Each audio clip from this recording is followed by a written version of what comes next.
Welcome students. चलिए आज के इस वीडियो में हम बात करेंगे रेशियो का एक बहुत ही इंपॉर्टेंट कंसेप्ट जो कि आपके एग्जामिनेशन के लिए बहुत ही इंपॉर्टेंट है। तो देखिए पॉइंट क्या है, क्वेश्चन कैसा आएगा, दो टाइप के क्वेश्चंस बताऊंगा आपको। दिया रहेगा A:B, मान लीजिए दिया हुआ है कि 2:3 है, और B:C जो है मान लीजिए 5:7 है, राइट।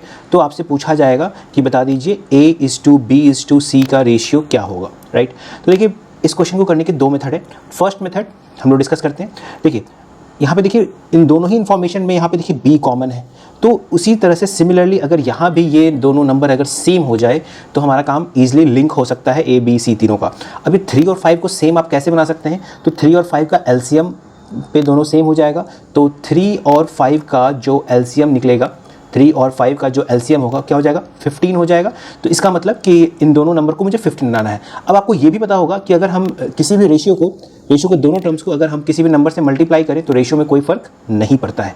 तो अगर हम इसमें 5 से मल्टीप्लाई कर दें, ठीक है, तो क्या हो जाएगा ये रेशियो, ये बन जाएगा 10:15, राइट। और अगर हम इस सेकेंड वाले रेशियो को अगर हम 3 से मल्टीप्लाई कर दें तो ये क्या हो जाएगा, ये हो जाएगा 15:21। तो आप देख सकते हैं यहाँ पे कि 15 और 15 हमारा इक्वल बन चुका है। तो A:B:C क्या हो जाएगा, सीधा सीधा हमें लिंक बन गया, ब्रिज बन गया, A से B गए, B से C आ गए, तो क्या बन जाएगा, ये बन जाएगा 10:15:21, राइट। अगर आप देखेंगे कि इस A:B:C में इंडिविजुअल रेशियो सब मेंटेन है, अभी भी कुछ बदला नहीं है। अगर अभी भी आप देखेंगे तो A:B का जो रेशियो है वो 2:3 ही है, अभी भी B:C का जो रेशियो है वो 5:7 ही है, राइट। हाँ, इसमें एक नया इन्फॉर्मेशन A:C अगर आपसे पूछता है तो आप A:C आप स्पेशली बता सकते हैं। A:C क्या हो जाएगा, 10:21। तो पहला तरीका तो ये है। दूसरा तरीका अगर आप यहाँ से ही समझे कि अगर आपके पास 4 ऑप्शन है तो आप इंडिविजुअली सब में चेक कर लीजिए ऐसा कौन सा ऑप्शन है जो A:B, B:C को मेंटेन किए हुए है, राइट। तो इस तरह से भी आप एक ऑप्शन को एलिमिनेशन कर सकते हैं। चलिए इस मेथड का एक थोड़ा सा ड्रॉबैक ये है कि अगर ये 3 नंबर के लिए पूछ लिया जाए, मतलब 3 रेशियो देके अगर 4 नंबर के लिए पूछ लिया जाए तो हमें वहाँ पे कैलकुलेशन करने में थोड़ी सी प्रॉब्लम होगी। क्या कहना चाहता हूँ मैं कि जैसे अगर दिया हुआ है A:B दिया हुआ है 2:3, B:C दिया हुआ है सेम 5:7, और C:D भी दिया हुआ है, लेट सपोज 4:9, राइट। और अब मुझसे पूछा जा रहा है कि बता दीजिए A:B:C:D क्या होगा। बहुत इंपॉर्टेंट क्वेश्चन है ये, अक्सर एग्जाम्स में पूछे जाते हैं।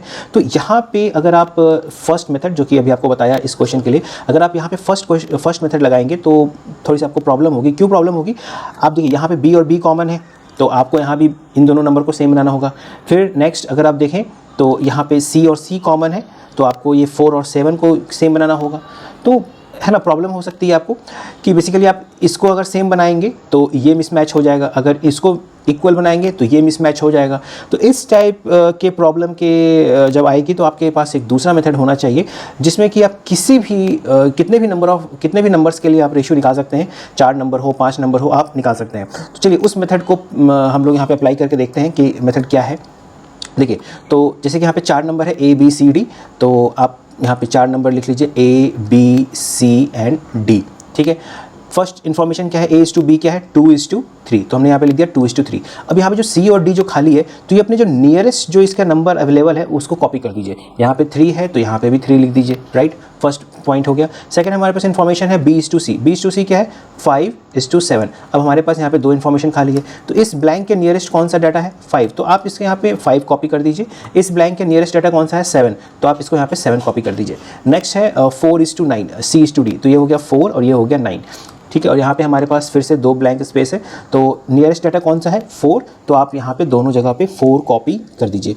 उसके बाद आपको कुछ नहीं करना है, सिंपली A:B:C:D निकालने के लिए इनको आप मल्टीप्लाई कर दीजिए। इंडिविजुअली आप इनको क्या कीजिए, मल्टीप्लाई कर दीजिए।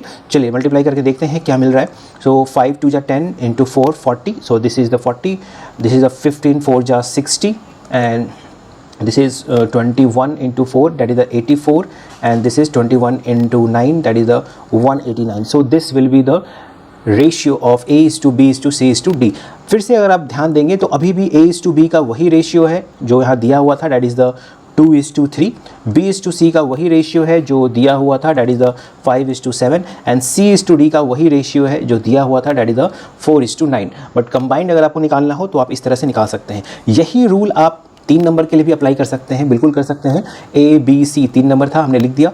A/B दिया हुआ है 2/3, तो 2/3 लिख दिया। यहाँ पे ब्लैंक स्पेस है तो हमने नियरेस्ट डाटा को यहाँ पे कॉपी कर लिया, दैट इज़ द 3। नेक्स्ट है B/C, दैट इज़ द 5/7। हमारे पास यहाँ पे ब्लैंक स्पेस है, नियरेस्ट डाटा को हमने कॉपी कर लिया, so that is the 5।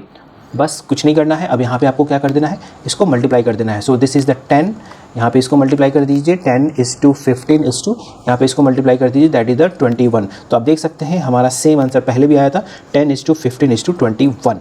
So I hope कि आप इस वीडियो में इस इंपॉर्टेंट कंसेप्ट को समझ पाए होंगे। अगर आपको कोई भी डाउट रह जाता है इसके रिगार्डिंग तो आप कमेंट सेक्शन में बताइए, तो वहाँ पे मैं आपके डाउट्स को दूर करूँगा। बट ये आपके एग्जामिनेशन के लिए इंपॉर्टेंट पॉइंट है, तो आप इसको ज़रूर अच्छे से प्रैक्टिस कर लीजिए। Thank you, thanks for watching.